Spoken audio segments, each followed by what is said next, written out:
Hello dear student, बहुत बहुत स्वागत अपने YouTube channel commerce with Sanjeev sir में। और अब मजा आ जाएगा। ये MJPRU वरेली यूनिवर्सिटी है, उसके लिए स्पेशल क्लास की जानकारी है। जो बच्चे थर्ड सेमेस्टर में अब आए हैं, मेरे पास बहुत ज्यादा जानकारी ली जा रही। बच्चे पूछ रहे हैं सर जो आप बताते हो वही हर यूनिवर्सिटी में आ रहा है, तो भाई हमारी यूनिवर्सिटी के लिए भी बता दीजिए MJPRU में हम क्या क्या तैयार करें। ओके, और कुछ बच्चे जो पिछले सेमेस्टर में हमसे जुड़े हुए थे, तो उसके बच्चे जब इसमें ट्रांसफर होकर के आए हैं तो उनके लिए हेल्प करना हमारी जिम्मेदारी बनती है। तो विश्वास के साथ, जैसे हर यूनिवर्सिटी में अथवा वाले क्वेश्चंस भी सारे के सारे फंसे थे एग्जाम में, तो जाओ आज हमने बोल दिया कि MJPRU में जितना मैं बता रहा हूं ये सिर्फ हमको तैयार करना है। और अगर बहुत अच्छे मार्क्स लाना चाहते हो तो हमसे जुड़ भी सकते हो। बहुत लोग पेड क्लास ज्वाइन भी किए हुए हैं। ओके, और आपको क्या तैयार करना है, चलिए पहले हम यही बता दें। शुरू से लेकर के लास्ट तक अगर बने रहे तो इसके अलावा एक भी शब्द आपको पढ़ने की जरूरत नहीं पड़ेगी,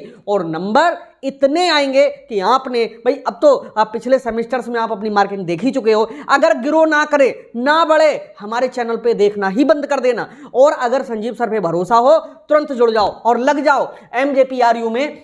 मैं आज लेकर के आया हूं कॉस्ट अकाउंटिंग का special class for MJPRU, Mahatma Jyotiba Phule Rohilkhand university जो बरेली में है उसके लिए। और यही सिलेबस अन्य यूनिवर्सिटियों में भी है। अगर वो लोग भी इस वीडियो को देखते हैं तो उनके लिए भी बहुत ज्यादा हेल्प मिलेगी, क्योंकि मोस्टली यूनिवर्सिटी में 2 ही 4 टॉपिक थोड़े से चेंज होते हैं। चलिए हम बात करते हैं, चैप्टर वाइज करें या टॉपिक वाइज करें। चलिए हम ऐसी बात करते हैं कि कुछ बचेगा ही नहीं। सबसे पहले नंबर पे लॉन्ग क्वेश्चन आएगा आपका। लॉन्ग क्वेश्चन जो दिया हुआ होगा वो दिया हुआ होगा पहले ही चैप्टर से, यानी चैप्टर 1 से। ठीक है, चैप्टर कौन सा? फर्स्ट से होगा। और प्रश्न इस तरह का होगा, लागत लेखांकन से आप क्या समझते हो, इसका क्या महत्व है, क्या क्षेत्र है, लागत लेखांकन की विशेषताएं कौन कौन सी हैं। और ये सारी चीजें अगर आप बहुत अच्छे से तैयार करना चाहते हो, देखो किताबों की जो लैंग्वेज होती है बहुत टफ होती है, लेकिन एक बहुत ज्यादा मेहनत के बाद में PDF नोट्स बनाए गए हैं जो पेड क्लास के लिए ही हैं, जो मिल रहे हैं 9719811101। लेकिन अब ये नोट्स सिर्फ उन्हीं बच्चों को मिल रहे हैं जो लोग पेड क्लास ज्वाइन कर रहे हैं। मात्र फीस रखी है MJPRU के लिए 1000 रुपए। ठीक है, पहले समझ लो, लेना ना लेना वो अलग की चीज होती है, लेकिन पूरी जानकारी हमको देना था। लॉन्ग क्वेश्चन पहले ही नंबर पे रखा हुआ होगा जो थ्योरी का ही 100% होगा। ओके, अब इसमें पहले चैप्टर के बाद में सेकंड नंबर पे आपका जो चैप्टर है लागत के तत्व, बहुत इंपॉर्टेंट है। लागत के तत्व जिसमें सामग्री, श्रम, व्यय। ओके, ये 3 चीजें हैं, ये 3 टॉपिक हैं, और आगे चल करके यही पूरे चैप्टर बनते चले गए हैं। 1 2 3। ठीक, सामग्री से एक लॉन्ग क्वेश्चन बनता है। ओके, लॉन्ग क्वेश्चन, और इसके स्तर, स्कंध स्तर, कौन से? स्कंध स्तर बहुत जरूरी है, एग्जाम में आएगा ही आएगा, बचेगा नहीं।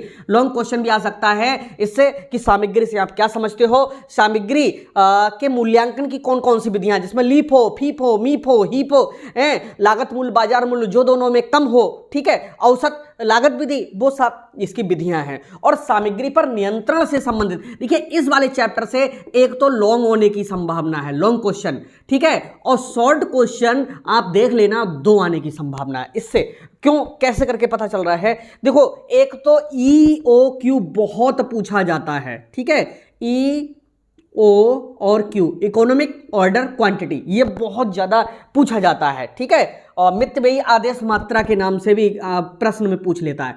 मितव्ययी आदेश मात्रा, आदेश मात्रा, इसका मतलब होता है कि हम कितनी बार माल मंगाएं जिससे कम का कम खर्चा है। तो ये बहुत ज्यादा इंपॉर्टेंट है। ठीक है, यहां पर बिन पत्रक का नमूना बहुत जल्दी पूछ लेते हैं। बिन कार्ड क्या होता है?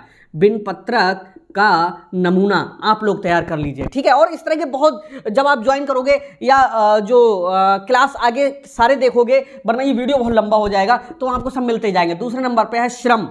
लॉन्ग क्वेश्चन अगर यहां से नहीं आया तो जरूर आएगा श्रम से आप क्या समझते हो, श्रम से आप क्या समझते हो, श्रम की विशेषताएं बताइए, और श्रमिकों को भुगतान दी जाने वाली मजदूरी की कौन कौन सी विधियां हैं। ठीक है, यानी इंपॉर्टेंट है मजदूरी भुगतान की क्या विधियां, बहुत इंपॉर्टेंट है, जिसमें प्रीमियम विधियां। ठीक है, प्रीमियम कार्यानुसार मजदूरी, समयानुसार मजदूरी, योग्यता अनुसार मजदूरी, जोखिम अनुसार मजदूरी, प्रीमियम मजदूरी की दरें, ये सारी चीजें हम आपके लिए बहुत अच्छे से ऑलरेडी करा चुके हैं। ओके, अब इसके बाद में चलते हैं व्यय की ओर। तो व्यय में दो चीजें, लॉन्ग नहीं आएगा, इससे शॉर्ट आएगा। शॉर्ट में क्या हो सकता है, प्रत्यक्ष व अप्रत्यक्ष व्यय में अंतर, ठीक, इतना पूछा जाएगा, इससे ज्यादा नहीं पूछा जाएगा। ओके, अब ये टॉपिक एंड होने के बाद में, इतना समझने के बाद में, अब आगे आपको क्या तैयार करना है, आगे आपको तैयार करना है लागत का अंकेक्षण। क्या, लागत अंकेक्षण, ठीक है, जिसे हम कॉस्ट ऑडिट कहते हैं।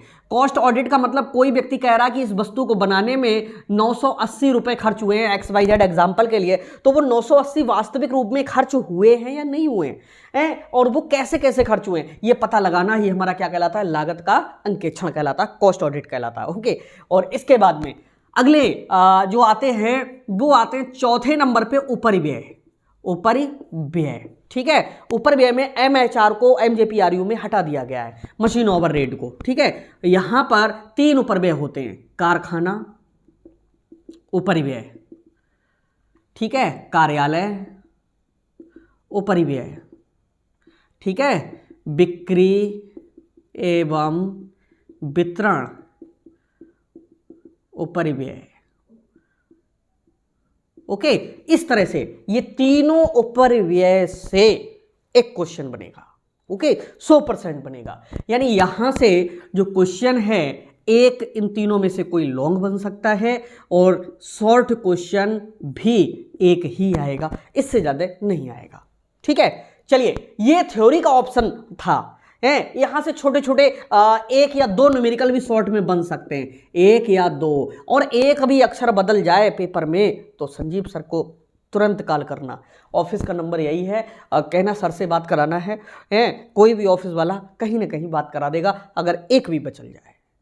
तो चलिए, अब बात करते हैं उन चैप्टर्स की जिसका आपको बहुत ज्यादा इंतजार था, न्यूमेरिकल की। न्यूमेरिकल कौन कौन से आ सकते हैं, तो भैया यहां के बाद में जो न्यूमेरिकल हैं वो इकाई एवं उत्पादन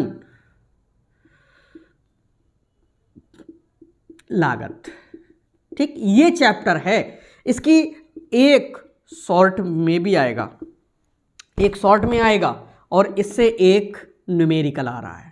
ठीक है, न्यूमेरिकल में 3 चीजें हैं, इसमें कौन कौन सी हैं, लागत विवरण है, ठीक है, कॉस्ट शीट है जिसको हम लागत पत्र कहते हैं। ये तो स्टेटमेंट ऑफ कॉस्ट है, एक की इंग्लिश इधर लिख गई, एक की उधर लिख गई, ठीक है, स्टेटमेंट्स ऑफ कॉस्ट, ठीक, लागत विवरण, कॉस्ट शीट, इन 2 में से एक पूछ लेगा।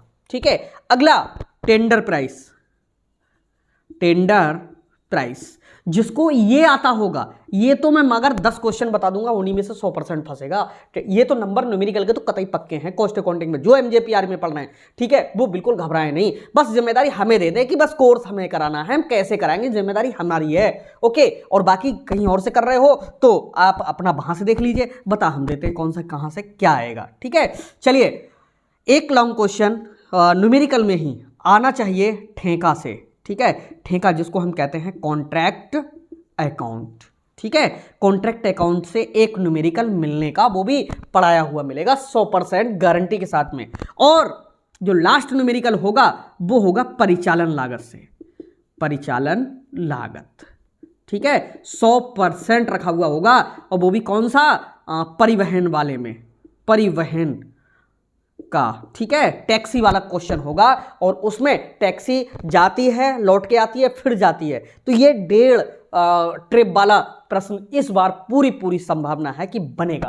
इतना तैयार कर लीजिए, एक भी अक्षर बाहर का आ जाए, इसके लिए स्टडी मटेरियल पूरा आपको अपने पास प्रिपेयर करना चाहिए, एग्जाम तक सिर्फ उसी को रटना चाहिए, जिससे पेपर देते समय देखो बच्चे गलती पता क्या करते हैं, वो 4-4 चीज़ों से 5-5 चीज़ों से पढ़ते हैं, वहाँ पर क्या होता है कि एक भी कंप्लीट नहीं हो पाती है। जब आप ठोस अपना स्टडी मटेरियल रखेंगे, सिर्फ वही बार बार देखेंगे, तो वो सारी चीज़ें माइंड में सेट हो जाती हैं। जब पेपर देते हैं तो अपने आप हेडिंग्स अगले वाली आती रहती है, और हमारे चैनल पे तो हेडिंग्स बहुत ज़्यादा आपको मिलेंगी, और उसके साथ में जो स्टडी मटेरियल बहुत ईजी लैंग्वेज में मिलेगा।